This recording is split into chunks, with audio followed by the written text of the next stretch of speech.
Today, infrastructure investors use ad hoc benchmarks for unlisted infra investment. EDHECinfra aims to establish an industry standard for the infrastructure asset class. In its effort to create global benchmarks for infrastructure investors, EDHECinfra recently surveyed over 200 major asset owners and managers. This, the largest survey of its kind, focused on 5 possible types of market segment.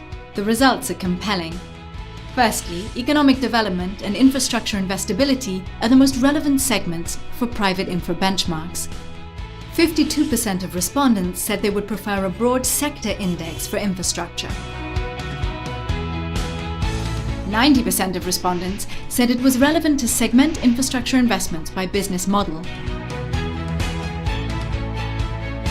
Next, investors recognized the importance of differentiating between infra projects and infra corporates. And finally, respondents were almost unanimous in the need to bucket infrastructure debt by credit risk and maturity. Using these findings, EDHECinfra is putting forth a reference set of indices for the infra asset class worldwide. These indices help investors integrate infrastructure investment into their global asset or risk allocation process and manage risk on a multi-asset basis.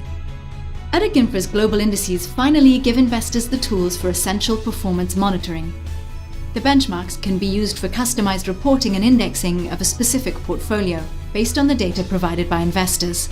Lastly, EDHECinfra's global indices help investors understand where infrastructure performance comes from and the risks inherent in that performance. EDHECinfra has created the largest database of infrastructure investment data in the world today, a global repository of financial knowledge built to be representative of the investable market each year for 20 years. EDHECinfra global indices are available online and on Bloomberg today.